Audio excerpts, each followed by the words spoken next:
Snap Judgment Studios. This episode is brought to you by Progressive Insurance. What if comparing car insurance rates was as easy as putting on your favorite podcast? With Progressive, it is. Just visit the Progressive website to quote with all the coverages you want. You'll see Progressive's direct rate, then their tool will provide options from other companies so you can compare. All you need to do is choose the rate and coverage you like. Quote today at Progressive.com to join the over 28 million drivers who trust Progressive.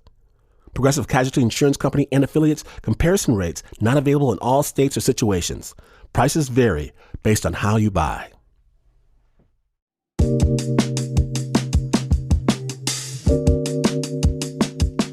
Okay, so growing up as a kid, watching the TV,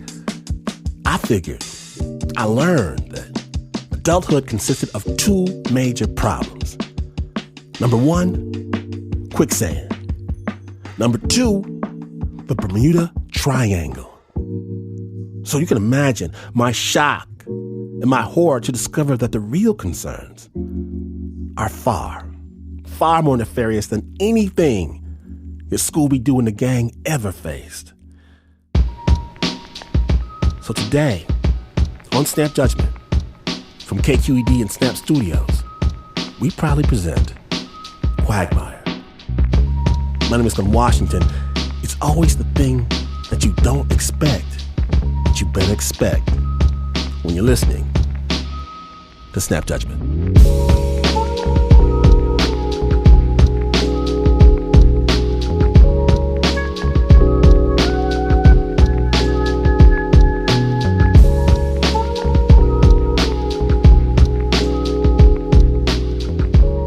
Begin with the adventures of an old friend of the show, Josh Healy. You may know him as a Snap Judgment live storyteller. He's an orator, a filmmaker. He's making big waves internationally with all of his projects, but Josh recently sat down. Josh told me a story about something very, very, very close to home. Family. Snap Judgment.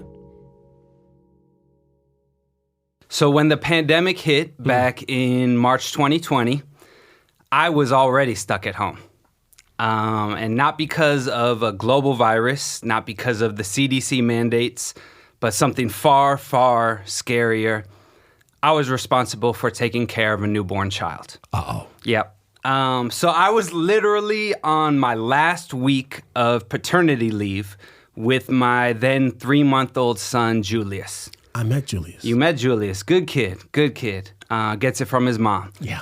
Julius has an older sibling, Ezra. Ezra was 4 years old at the time, and I love my kids. Julius and Ezra, or as we call them by their punk rock band name, the Blonde Jews of Oakland. I love them, but I was supposed to go back to work now. My paternity leave was over. And we all remember how easy it was working from home with little kids running around, right? Good Lord. Holding every Zoom call hostage like the sweet, precious little terrorists that these children are. We were so sleep deprived that it took us a couple days to realize the pandemic was a real thing and not just another, crappy movie we were watching in between bouncing our child to sleep at 3 a.m., and again at 4 a.m., and again at 5 a.m. But really, compared to a lot of folks, we had it relatively good when everything shut down. I could work from home. My wife, Esther, was only working part-time, and we had her parents, God bless them, nearby who helped out. Lucky. Yes. But because we were squatted up with the grandparents, and in particular Grandma Janice, who was very high risk for the virus, we had to be extra careful about who we linked up with, which at that point was no one. Until we got the call that changed it all. Another family from Ezra's old daycare said they got a nanny and would we like to join them in something called a shared quarantine pod. Yeah. Sounds sexy, right? Yeah. Yeah, I was not sure what it was, but I was down. So Esther started asking all the questions, good mom questions, the logistics. How would it work? How many days a week? But then I grabbed the phone and I was like, yes, please. We'll do it. Yes, whatever you need, we'll make it happen. Please, just take my children. Wait, who is this again? Don't matter. This is the middle of the pandemic. I didn't give up anything. So we started that next week. And that was when I met our childcare savior in the flesh, Terry. Now, Terry was a sweet 50-year-old Berkeley hippie with a big laugh and a bottomless thermos of echinacea tea. She was so warm, and she looked like she could have been one of my Jewish aunties from Brooklyn or Skokie or anywhere on the shtetl, you know? So when I met her, I said, hey, Terry, we missed you at the family Passover last year. And without missing a beat, Terry came back with, well, hey, I'm game for 4 glasses of wine right now if you are. Hey. So, needless to say, with a response like that, I was a fan. So after a little joking about heavy drinking at 9 a.m. on a Monday morning, Terry started her job taking care of my 2 small children. Every day for the next few months, Terry would come over and take Ezra, Julius, and their little toddler podmate Quinn to the playground, to the redwoods, up to the Mormon temple in the hills that they pretended was the castle from Frozen.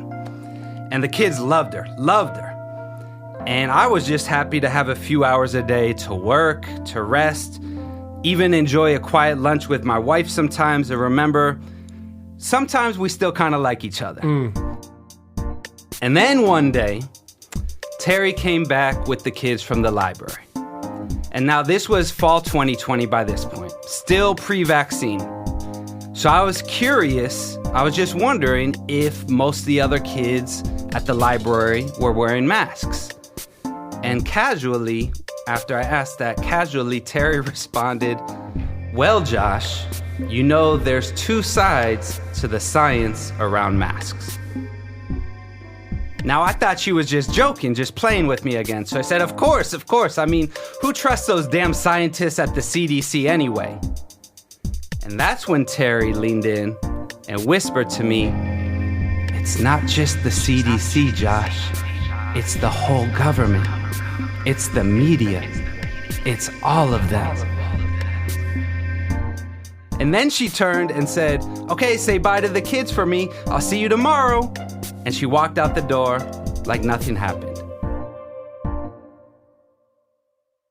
Meanwhile, I'm standing there with my jaw on the floor like, nah, there's no way. No. This woman who spent the last 6 months building Lego castles with my little kids in my own living room, she can't be. She can't be, Glenn. Can she? Ooh. That night I told Esther what Terry had said. And Esther also thought that Terry was just messing around, just messing with me. So, of course, I did what anyone does when they want to find out the truth these days. I looked Terry up on Facebook. Uh-oh. And that's how I found out that my beloved nanny was a QAnon conspiracy theorist, Berkeley hippie Jew. Huh. And if that sentence just blew your mind, welcome to the freaking club. That is not how the Venn diagram is supposed to overlap. But here I was, looking at her Facebook profile, reading her latest posts. Things like, quote, the virus is a media hoax, and quote, lockdowns are totalitarianism, and the presidential election, which, Glenn, it hadn't even happened yet, was gonna be, quote, a huge fraud. And many posts with strange YouTube links calling out, quote, global consortiums of child trafficking bankers and Hollywood stars and liberals out to destroy America. I mean, Glenn, I learned conspiracies I hadn't even heard of before. Did you know that Joe Biden actually died back in 2017? And the person we think is Joe Biden is really just an actor wearing an elaborate face mask like Tom Cruise in Mission Impossible?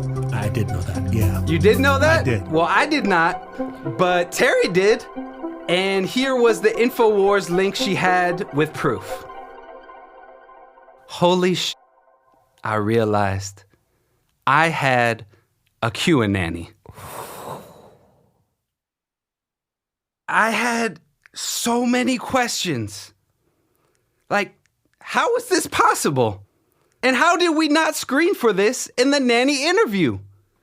Shouldn't we have asked about international cabals right after getting her take on nap time routines? And Terry, my last question that I wanted to ask, when you're reposting these conspiracies about George Soros and the Rothschilds and all these evil globalist bankers secretly controlling the world, who do you think they're talking about, homie? I don't think QAnon is inviting us over for a nice, peaceful Shabbat dinner. You know what I mean? No. Don't blame yourself. That's what I do. I'm a father. I take it. I take the hit. So here we are looking at these posts, and my wife Esther turns to me and said, "What are we going to do, Josh?" And I was like, "What do you mean, what are we going to do? I mean, this woman might be a total nut job, but she's great with the kids." Right. My kids, I've said this, they're kind of little haters. They're tough critics. They don't love everyone, and they adore Terry. I can't be happier with the childcare that she's providing. I finally have a little peace and quiet. Me and you can finally remember each other's name again. Dude. We're able to get things done. We're able to be nice. We're better parents because of this time that we're able to have off from parenting. Better son-in-law, better daughter. She is the woman who's bringing you a little solstice, a little joy, a little space, all of it, a little bit of freedom, yes, a little bit of time with your wife every single day, a little bit of time to get some work done to pay for everything that's going on. This is the person who's leading you through the pandemic in the height of the pandemic.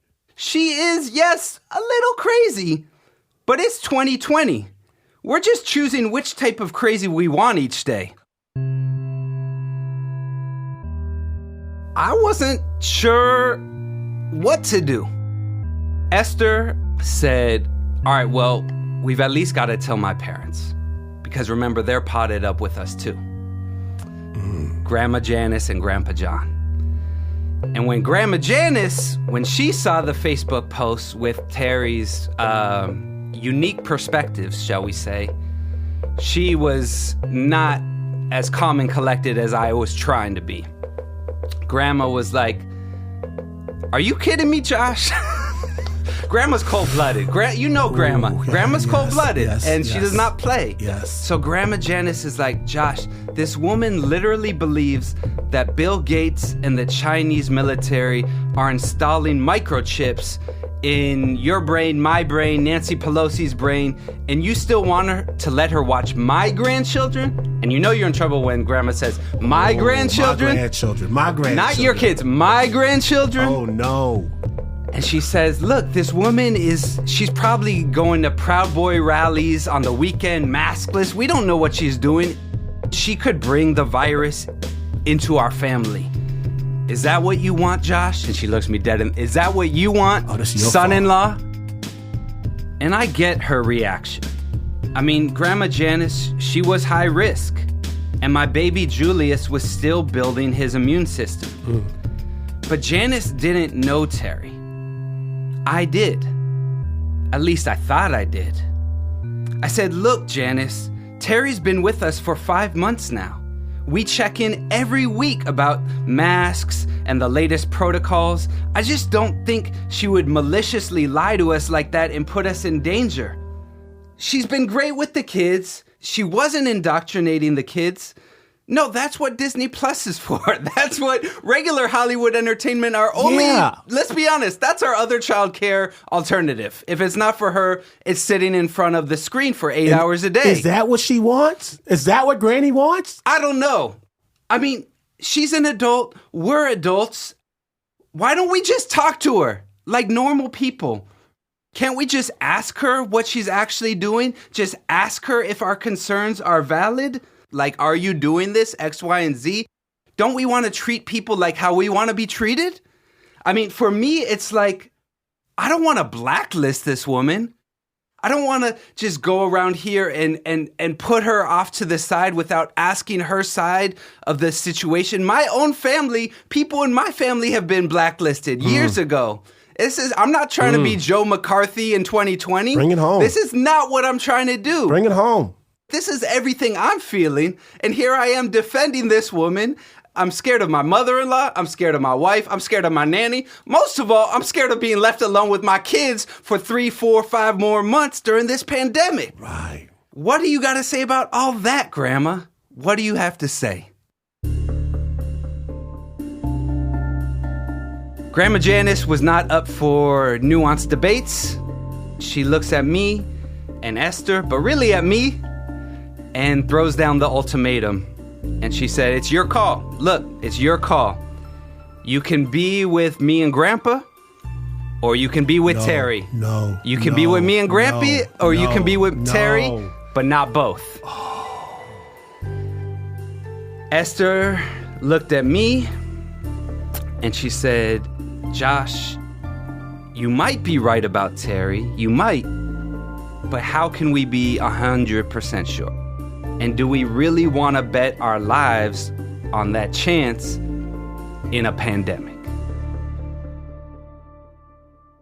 So on that chilly day in December, our 4-person adult family, me, Esther, Grandpa John, and Grandma Janice, we put it to a vote. I lost 3-1. But because it was 2020, I, of course, asked for a recount.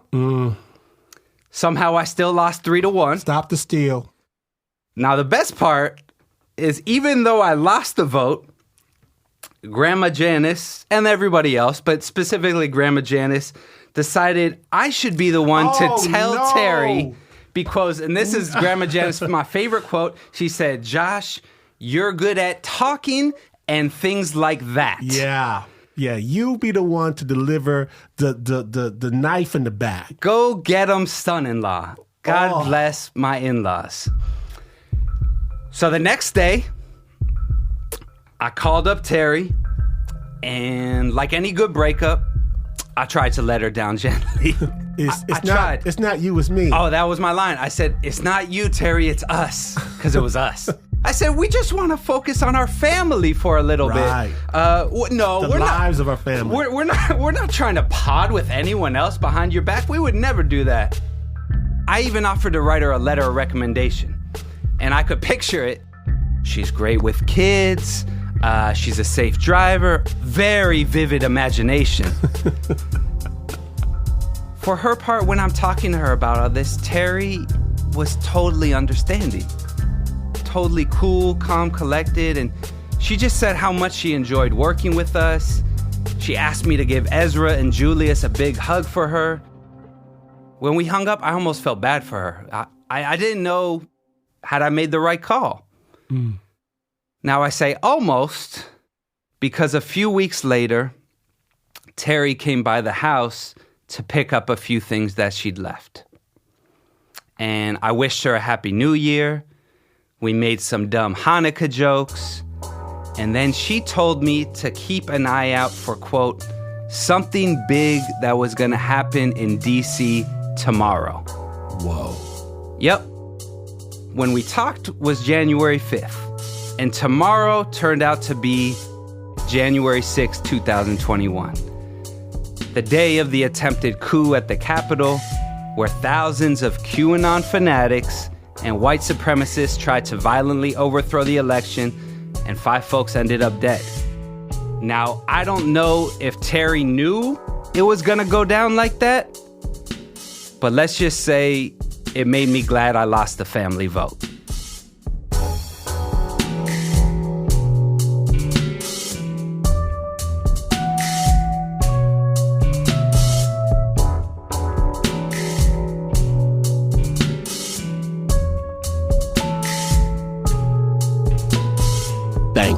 Thank you, Josh Healy, for sharing your story. Remember, Josh, where we go one, we go all. And stop the steal.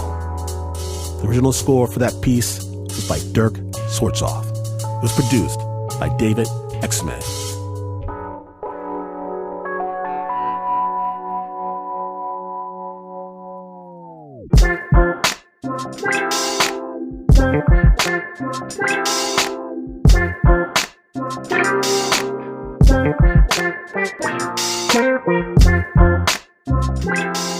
Now, stay tuned because when we return to the Quagmire episode, I've got 2 words.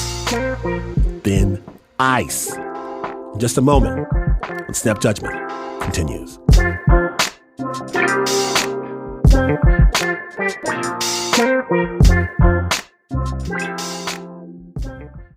Does your morning toast taste more like cardboard than bread?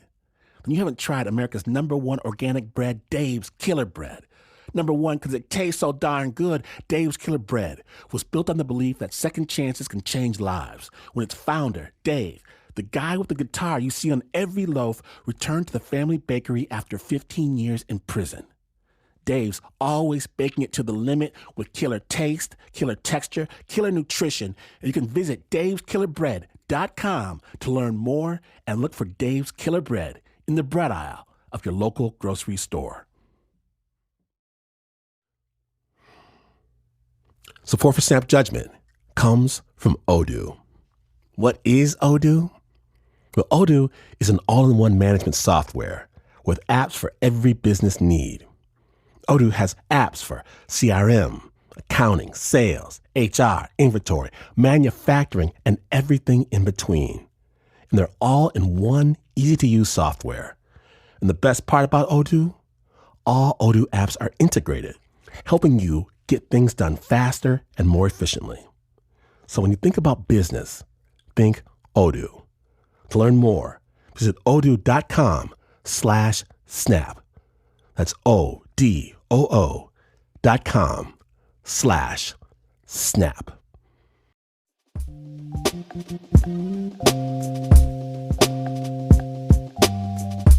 Welcome back to Snap Judgment, the Quagmire episode.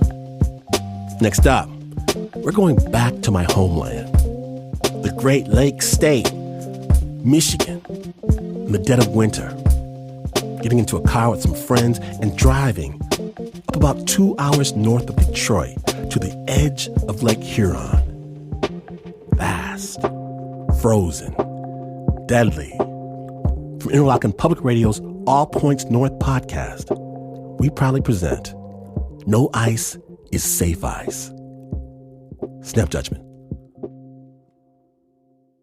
Jeremy Holman met Steve Geistel Jr. almost 30 years ago when they were both racing stock cars on dirt tracks across Michigan. I mean, that's my dude. That's my best friend. Soon they were spending all their time together hunting and fishing. And when they weren't doing that, they'd be on the phone for hours sharing stories. We talk 3-4 times a week, and we can talk to each other about everything. We don't judge each other. He's my brother. Their favorite place to fish is Saginaw Bay in Lake Huron. It's located between Michigan's Thumb and Pointer Finger.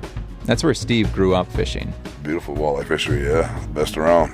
It ain't uncommon at all to get your limits every day, eight fish per man, you know. I just target walleye. That's all I do.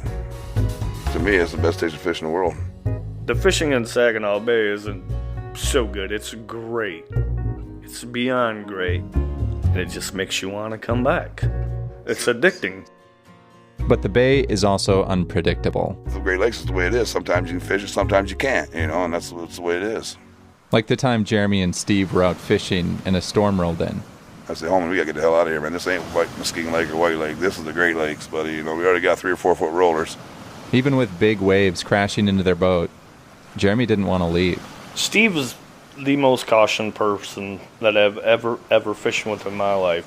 It almost come to fist blows, man, because he was mad, and I got mad because he got mad because we weren't staying out there fishing. But you got to be smart, you know what I mean?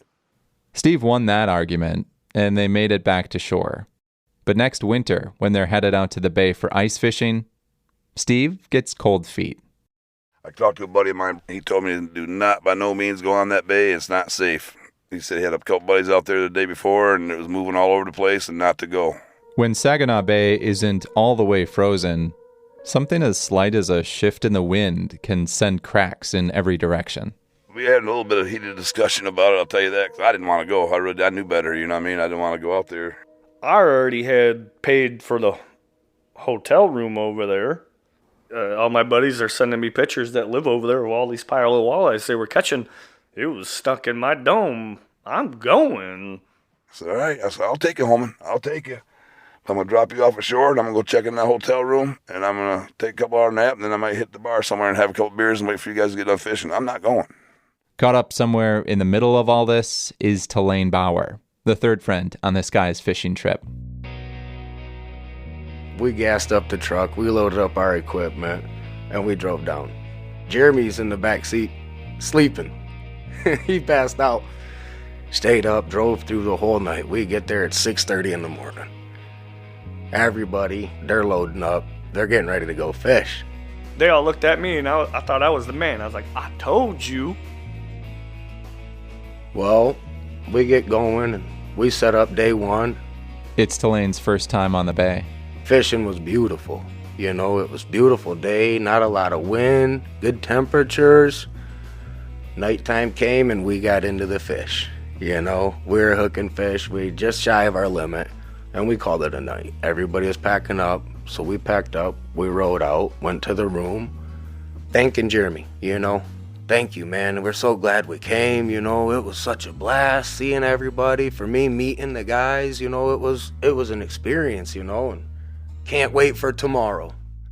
The next day, the three friends wake up and ride their snowmobiles about 4 miles across the ice to their shanties on Saginaw Bay. The ice is a solid 8 to 10 inches thick, and the wind is blowing from the southwest. It'll hold the ice in, you know, on the east side of the bay, you know, it'll hold it in there. So I figured we're safe. By mid-afternoon, the guys are getting hungry. Telaine and Steve hop on the snowmobiles. He followed me back to shore to get his lunch, and we crossed this big patch of black ice. As they ride over it, Telaine looks down, right through the ice, all the way to the lake bed. That's scary, so I just have a tendency of just giving it the grip, you know, just squeeze the throttle to the bar real quick, get over it, and then I can ease up. They get back to their fishing spot, cook some burgers. As the sun starts to set, they hook a few more walleye and call it a night. Climbed out of my shanty to pack up when an unexpected east wind came in, and I just knew we were in trouble then. Was it a pretty strong wind? Probably about 15 to 20 mile an hour winds, probably. I never paid attention to it. I was just packing stuff up and trying to get out. But Steve said he had noticed the wind had changed. I said, hurry up, boys, pack up. We got to get out of here right away. They head back to shore. Jeremy and Telaine on one snowmobile, Steve on the other. When we were leaving, it was real dark, you know. You got your headlamp and you got your snowmobile machine, you know. You got your light there. Steve's in front. I'm following Steve, and he gets to that spot where he thinks it's just black ice. The patch of clear ice where earlier they had been able to look down and see the bottom of the lake. So we was just going to skip over it. Well, it was open water. I just seen Steve go down, man, headlight underwater. And it was like a big wave come up and just, boom, Steve was down. And I watched my best friend sink. Like, I've never seen nothing sink that fast in my life. He was gone. Quick. You didn't even see his taillights go down slowly. It went down fast. Boom. Disappeared. The temperature of the water is 32.4 degrees. When you're submerged in water that cold, your blood vessels constrict, spiking your blood pressure, which can cause heart failure, if you don't drown first. And I've always been taught you go through the ice out there, it's a death sentence, you know what I mean? Chances are you're not going to make it. It's fear, is all I can say. It ain't adrenaline or nothing, it's just fear. You can you imagine just thinking you're going to die, you know what I mean? That's the feeling you got, you know you're going to die. I knew I was dying, you know, and they couldn't see me because it was so dark out. Jeremy and Telaine have stopped just short of the water themselves. And I was almost in it. That's when the race car driver in Jeremy kicks in. And I turned the skis to the right on my snowmobile with Telaine on the back of it with me. And I pinned it to get away from Steve because all three of us didn't need to be in the water. He takes off. If I didn't get up to safe ice, there was no way we were ever gonna get to Steve if we were in there ourselves. But Telaine can't believe what Jeremy's doing. And I'm hitting his back, man. Steve's down, and he's just going 50, 60 yards away the opposite direction. I mean, I just felt like he was leaving Steve. And I hit his helmet. Wham! And I told him Steve went down, and he kind of let off the throttle, and when he did, I bailed. Telaine jumps off the snowmobile and starts running towards Steve, who's barely breathing. His winter face mask is soaking wet and stifling every breath. Panic sets in. Because, you're trying to kick and paddle, and wouldn't really do you no good because the weight, I bet you I weighed probably 300 pounds more than my body weight just by water weight, from my boots being full of water and my suit soaked. And all my clothes are drenched, of course. But Steve does have something helping him. His dad, who passed away in August, was also an avid ice fisherman. And before he died, he bought himself a new float suit. A bib, overalls, and jacket combo with built-in flotation. So when he died, my ma asked me if I wanted his new float suit. I said, yeah, I'll take it, Ma. It's not a life jacket, but it can help keep a person above water for a couple hours. So I think my dad had a hand in saving my ass that day. Steve keeps kicking towards the edge of the ice. Telaine is crawling towards him. Steve's still about 15 yards away from the edge of the ice, in the water. I get on my belly, and Steve hits the ice, and he's holding on, and I told him the ice ain't thin, bro. It just broke apart. It's 8 inches thick. I can feel it. I'm on the edge of the ice. I can feel how thick the ice is. So I grab hold of Steve, and I tells him, I'm not letting you go, brother, And he's got me, and he's like, you got to get me out of here, dude. And I go to pull him. And he's a big guy. And now you got that big guy with all his equipment, his gear, his float suit and his boots, his helmet, full of water. He's even heavier now. So I go to pull Steve like it's going to be easy. It was not. I could barely move him. And I got even more scared. So I put myself on the edge, and I tried to pull real hard. Well, when I did, we cracked just that little edge, and I kind of fell and had a small wave go down my float suit. And when that wave hit my skin, down my coat, man, it felt like I got 1,000,000 needles poked into me. It was so cold, it was immediate. It took my breath, my power. Man, I just felt myself instantly tense up, and I was like, oh my God, I'm useless now. I looked over and I seen my buddy Jeremy standing there about 50 feet away. And I yelled at him. He was screaming and hollering, get me out of here, I'm dying. I'm dying over here, man. It ain't thin ice. Come get me.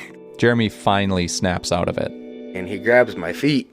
And when Jeremy started to pull us, felt like it was forever. Honestly, it was probably 3 to 5 minutes, of a struggle getting Steve out of the water. When we hit the ice with him, Jeremy let go of me, and I pulled Steve another couple feet. I got up and walked away. I had to breathe, man, and Steve's like, we got to set up the shanty. The shanty has a propane heater to keep them warm while fishing. And I'm looking, and it's not there, and I'm like, where is the shanty? And Jeremy's like, it's gone.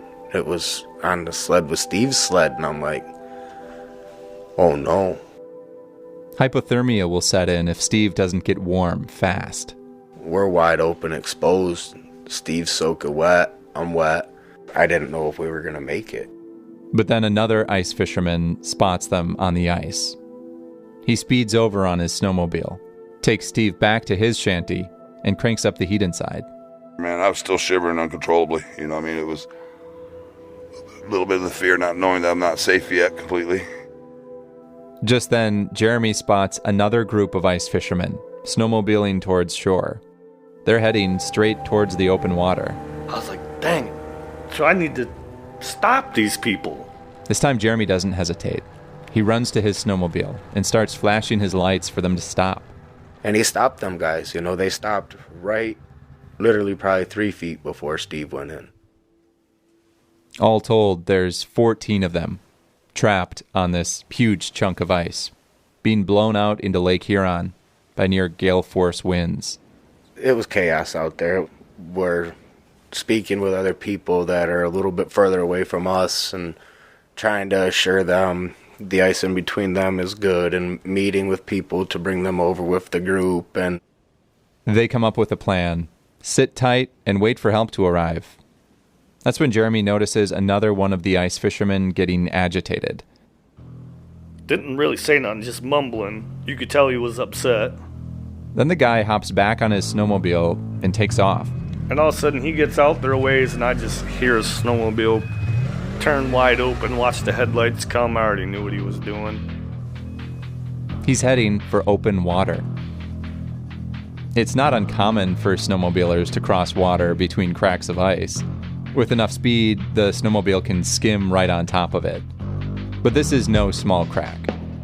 It's about 400 yards of open water. This is going to sound really bad, but I'm going to be honest with you. I mean, like anybody, something dumb's going to happen. You're going to watch. I know I'm going to have a bigger snowmobile than him. If he made it, and it did cross my mind, I'm like, I'm going too. He made it a long ways, I ain't gonna lie, probably 3/4 of the way. He did. I was like, he's gonna make it. He's gonna make it. And all of a sudden you heard the snowmobile just start dogging down. Whoa, and I was like, this guy he's a goner. I just watched somebody die is the first thing that went through my head. But suddenly, the ice fisherman bobs to the surface. Eventually, we watched him get out of the ice. You could see him over there. He was so far away. He looked like maybe he was a foot tall. He was that far away. And you could see his flashlight turn on his phone. So at that point, we knew at least he was out of the water. But your journey ain't over yet. They were going to find him curled up in a ball or standing up like a popsicle somewhere. Back in the ice shanty, Steve is still trying to warm up. His core body temperature has dropped. It felt like my whole body's on fire. So it felt like you're burning, you know what I mean? And then, all the ice is cracking all around you, and every time you look out that shanty, and the open water's getting closer and closer to you, you know you're not out of danger yet. And I'm so exhausted and spent. And I told these guys in the shanty, I said, man, if I go in the water again, guys, I'm a goner. I'm telling you now, I ain't gonna be able to fight no more. I can't, I'm exhausted, I really was. From the ice, Jeremy can see first responders assembling a rescue mission. You could see the whole shore lit up. There was cops and ambulances from every town in the state of Michigan there. It looked like a city. You could hear the airboats up on the shore. After about 2 hours of waiting, a Huron County Sheriff's airboat is the first to arrive on scene. Anybody out here? Then another boat arrives, piloted by a local guy, who inadvertently makes things way more dangerous. We all lost our breath screaming at him, telling him to get the hell away from us because all he was doing is breaking up ice. The ice at that time was our lifeline. That's all we had was that ice, that little bit of ice that we were on. So he didn't put us in no more danger. He backed out of it.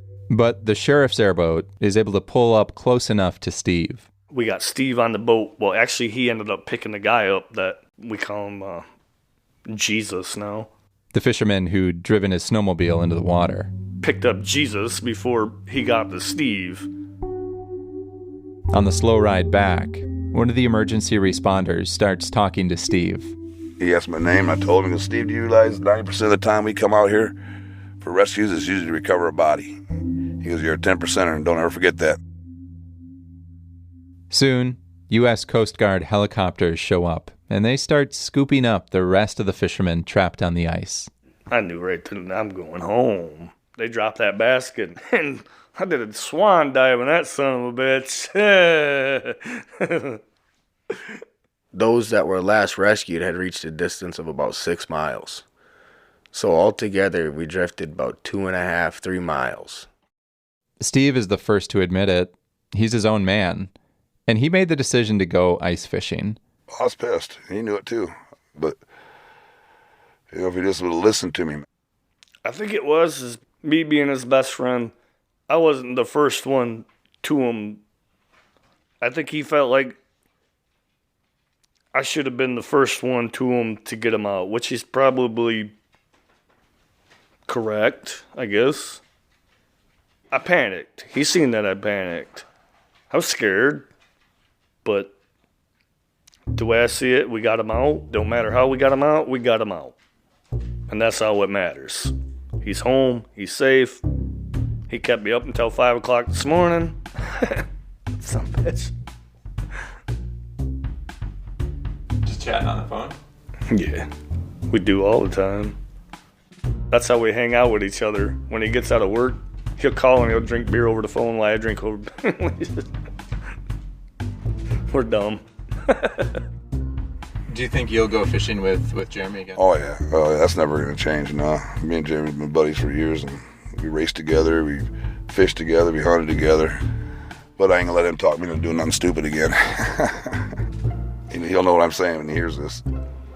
I hope that he learned that you gotta respect her. Cause I taught him how to fish out there. I took him out for the first time in Saginaw Bay and taught him how to fish it. And I always told him the same thing I was taught. You gotta respect her, man, because if you don't, she's gonna get you.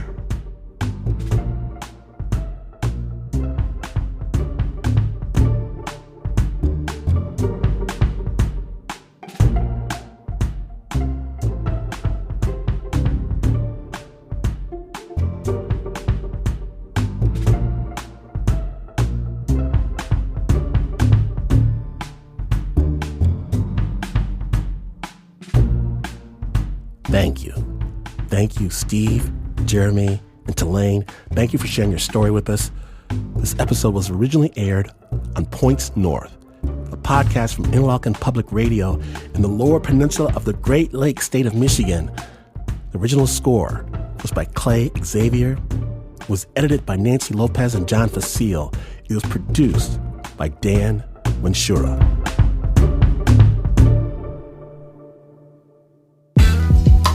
Well, stay tuned because we're going from the cold of Michigan to the hot of the playa. That's right, Burning Man, when Snap Judgment continues.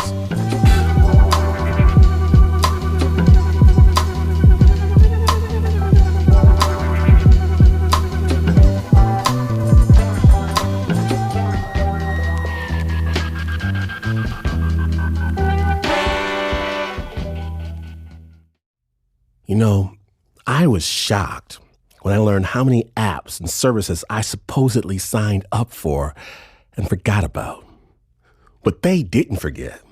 They're charging me every month, and they could be charging you too. What to do? Rocket Money is a personal finance app that finds and cancels your unwanted subscriptions, monitors your spending, and helps you lower your bills all in one place. Stop wasting money on things you don't use. Cancel your unwanted subscriptions and manage your money the easy way by going to rocketmoney.com/snap. That's rocketmoney.com/snap. rocketmoney.com/snap.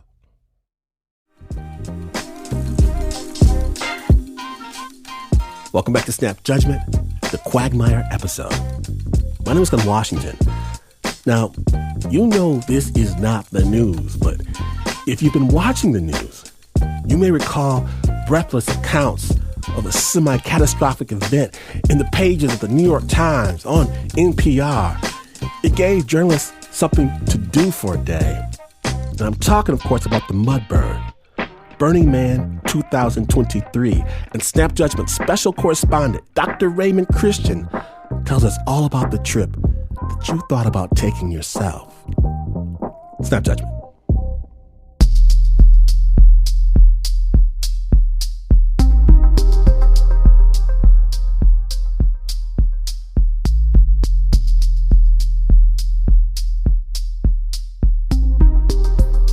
Because this was my second time going to Burning Man. You know, it pretty much evolved like I expected it would, with just a huge number of people from all over the place, the lights, the beautiful art cars. There's a full moon that comes out. It was just kind of otherworldly out there on the desert. But there was a sniffle of a hint that there might be some weather. Clouds came over, the temperature dropped like 20 degrees, and then the rain started to fall. I would say the first hour, there was quite a deal of revelry. There were people dancing. There were some naked people, but I'd say, you know, temperature has a lot, you know, to do with that. Then the heavy rain came. And wasn't long after that, people in my camp started breaking out bluegrass instruments, man. It was crazy. And they were playing music. Of course, we had plenty of moonshine, you know.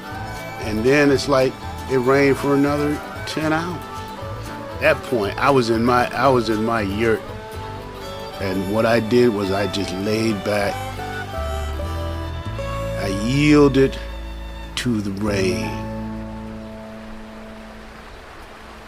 But I could have been in there, you know, with some rubber ducks floating around, because literally my hands on the left and right, I was splashing water. And I laughed, you know, like, this is crazy, man. With a cup, I shoveled out about what amounts to 3 ice coolers full of water.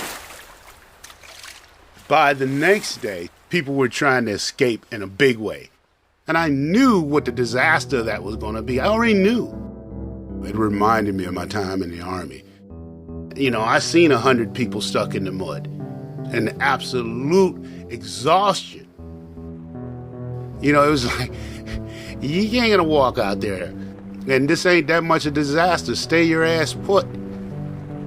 So people immediately, their boots, it was all clinging to them. So you got like dragging around, pounds on your feet, and every step there's more of it as the rain falls, and it's very, very slippery because, you know, it's clay-like, even finer than that. Slippery, clinging. From inside my yurt, I could hear people panic sticking in as people came out to investigate, and then they couldn't walk, and then they was falling, and then they was getting too far away and didn't know where to go, and getting confused. There was hundreds of vehicles stuck in the mud trying to get out. People tried to leave their vehicles. Big ass mistake. They were out there for hours trying to walk. They were trying to call for help. People couldn't get out. That all turned into the idea that we're all locked in. We're stuck here and we can't get out. And just dumb ideas and rumors being spread, if you can imagine. That there's some kind of special mutation of COVID that broke out in Burning Man. And so now the federal government, you know, as part of their diabolical plan, they got all these hippies and weirdos all locked into one place so they can't get out. By the next day, it was drying up, man, and people was coming out, and we secured some wood. We got some pork butts, and they got wrapped in aluminum foil and put in the fire. And I would say, just metaphorically, we took in some refugees at the camp, like people who were like camping caveman style, you know, fragile tents blown away, you know, flooded with water, stuck out in the mud. They didn't have no extra water. They didn't have any foods, no MREs, no nothing. We got all them pork butts cooked up. People was eating all the moonshine. That became like, you know, survival dosage.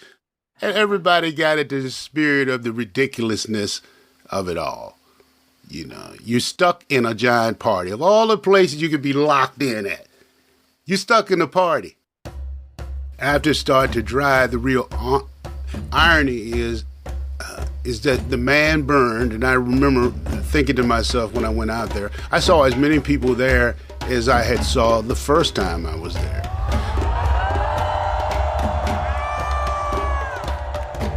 Tens of thousands of people stayed, and it was just as magical as it was last year.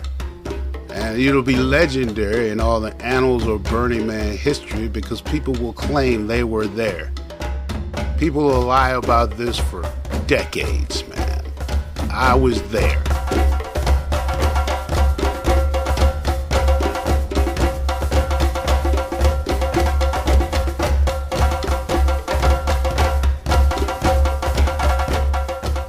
Thank you, Dr. Raymond Christian, for sharing your story. The original score for that piece was by Dirk Schwarzhoff.